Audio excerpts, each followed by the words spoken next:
Ooh, it's getting dark in here. Really dark.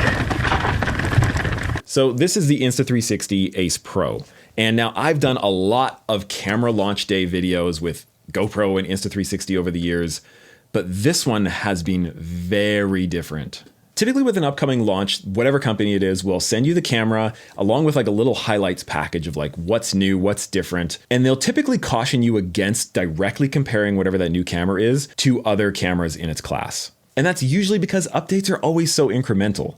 But for the Ace Pro, an Insta360 product engineer reached out and we had a 2-hour-long video chat to cover exactly what is going on inside this thing. And they ended the call by offering to fully fund the purchase of a GoPro Hero 12 Black for me and or a DJI Osmo Action 4 to ensure that I would directly compare these two cameras against each other. So that is what we're doing today. And because I think it is pretty dang inappropriate to publish a review of a product from one of their sponsors, what I'm going to do is just show you the results of these direct comparisons, and then you can make your own mind up from there. All right, and before we dive into that comparison footage, super fast overview of what this camera is and what it isn't. Contrary to like the X3, which is both a 360 camera and a single lens camera, this is more of like that classic action camera style of a body. But what's cool is this one actually has a flip screen, which has been super handy out on the trail. By the way, if you're new here, this channel and this review is based off me being a mountain biker and a former professional photographer and videographer for a very long time. So that's where we're coming from on this. It has a larger sensor than the GoPro Hero 12 Black, which is already pretty dang big for an action camera. It can shoot up to 8K, which is crazy, but it's not necessarily the reason why you'd want to buy this camera. There are better reasons. It can do 4K up to 120. It's got a few different handy dandy like magnetic clippy mounts. This won't fall off, by the way. Like it is magnetic, but it's also got two really solid clips on there too. It's got a pretty standard style battery door. It's a little bit easier to open and close than the GoPro, which is nice. And what I really like is that they put the memory card and the USB spot on the other side of the camera with its own door. You could take off the lens guard, there's ND filters for it. It's a nice solid camera design. But where things get kind of crazy is what's on the inside of this camera. So when talking with the product engineer, he said they really dove in hard on two pretty big aspects of any action camera. And one of them was the lens. They went together with Leica for the lens. If you don't know Leica as a company, if I see their name on something, that carries a lot of weight for me. As I said before, former professional photographer, and for many of those years, I shot with Leicas professionally. This is my current and probably forever personal camera. It's a Leica M2. They make the best glass in the world, and their build quality is insane. Like, this is from 1958. It still works buttery smoothly. And it'll outlast me, just like it outlasted its first owner.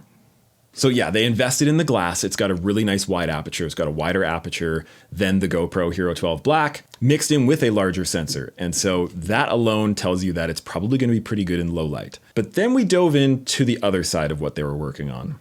And what I'm talking about is the chip that they have shoehorned into this thing. Just like my mega fast and efficient M1 Max MacBook Pro, this is built off of 5nm architecture. And as far as like giving my 2 cents on something, like my actual experience with this is that I have never experienced an action camera that boots up, turns off, goes through menu systems, all that stuff as fast and as smoothly as this one.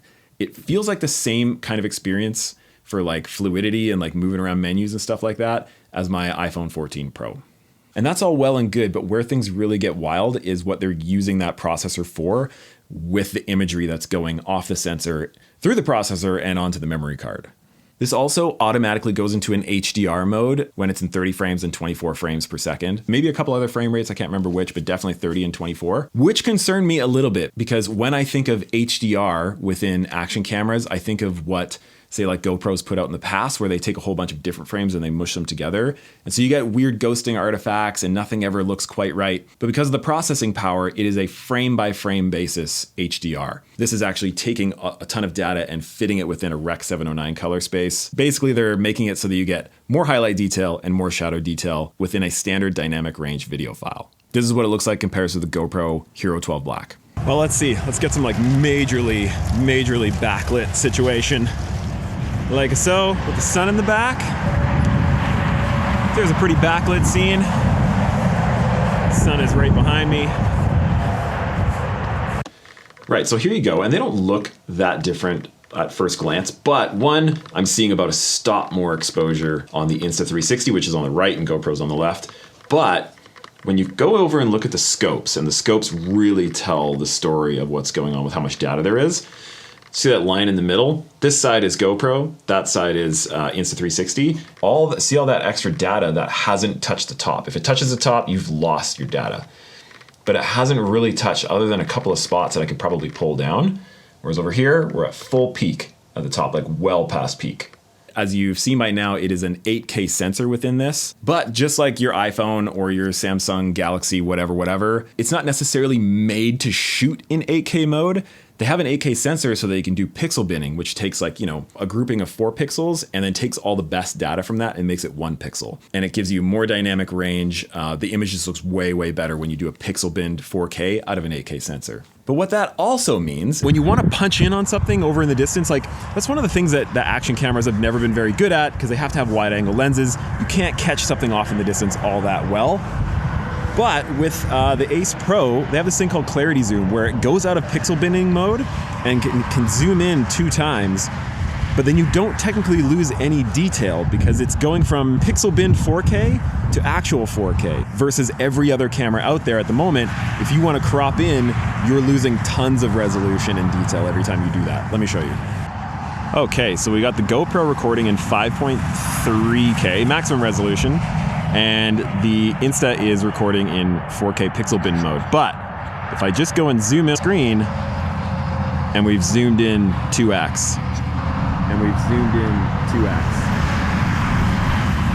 And so now we are still getting actual real 4K on this one, on the Insta360, but on the other one, you've now cropped way into on that sensor and you're getting a lot less resolution and detail. And boop, zoomed in, back out. Okay, so here's some riding comparison shots. And there is some footage that we shot in good light, but like pretty much all action cameras look good in nice light. This one does have some more dynamic range. It pulls in more shadows and pulls down the highlights, so you kind of get everything in there. Hey, and big shout out to James. I vaporized a few of my ribs not that long ago, and so James kindly took on test riding duties.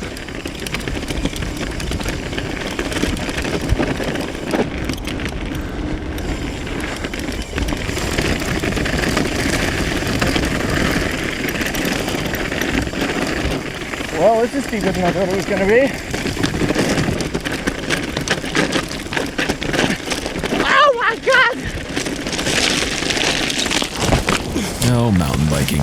And one of the biggest things that the product engineer pointed out that would likely be of most use for having this kind of processor inside a camera like this is low light performance. To create a video mode called Pure Video. It allows them to absolutely crank the ISO on this camera, the image sensor sensitivity, which usually adds a ton of digital noise or graininess to the image. It makes it look typically really bad.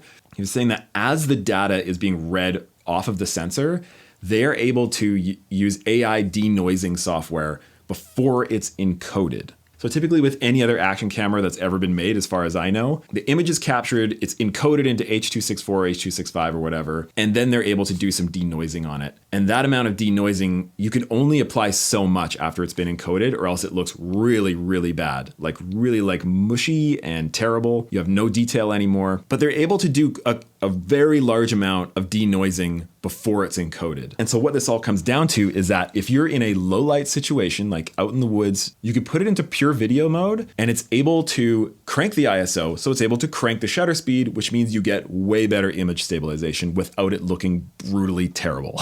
So we wanted to put these two cameras up against each other in the most awful scenario for action cameras. And that is riding a mountain bike down a really rough trail pretty late into the evening where it's very dark in the trees. So we put the cameras both into pretty much full auto mode. I allowed the Hero 12 Black to crank the ISO as much as it wanted to, and I put this thing into pure video mode. And this is what we got.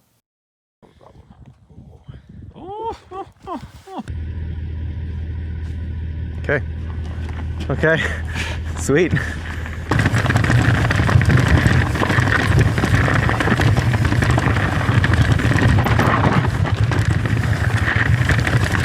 Ooh, it's getting dark in here. Really dark.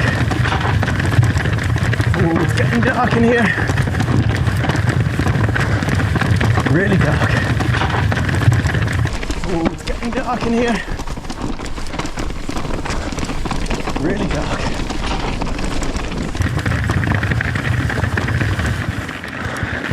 Back out into the light. And you can see that even once he gets out into more of a bright area, there's so much more high ISO digital noise on the GoPro. And really, you could grab the freeze frame at any point throughout this ride, and the Insta360 will look relatively normal, despite it being super dark outside. To me, that is absolutely wild to see. And so you'll notice that the field of view isn't quite as wide as the GoPro is. It's just a touch tighter than Super View. But if you're using this chest mounted, I think is perfectly fine. If you do chin mount or helmet mount and you want to be able to see the trail and you want to see like the bars in the top tube of your bike, the X3 is still probably the ticket for that, because you can just, I mean, you could expand the field of view to whatever you want it to be. But yeah, so for my specific use case and how exactly I will be using this camera in the future is when I'm in a place that has really high contrast, like in Revelstoke, British Columbia, or down in Santa Cruz. The contrast is so insane, pretty much no camera can handle it up until this one. Or if I'm like out on the Pacific Northwest and you're on the North Shore and it's a gloomy day and it's just really, really dark, I will 100% be using this over any other camera, including my X3, because the low light is just so good on it and the dynamic range is just so good on it. So yeah, for you mountain bikers out there, you saw the footage. If it fits your use cases, check it out if you like. I've got a link in the description below. Again, we work with Insta360, so if you use that link down there, helps keep the lights on around these parts. Oh, and in a couple of weeks from now, we'll be putting out a video 100% about how to get the very best footage from any action camera, from mounting and settings and color grading and exporting. If you want to check that out or other mountain biking content, hit the subscribe button and the bell, and we'll see you then. Thanks, everybody.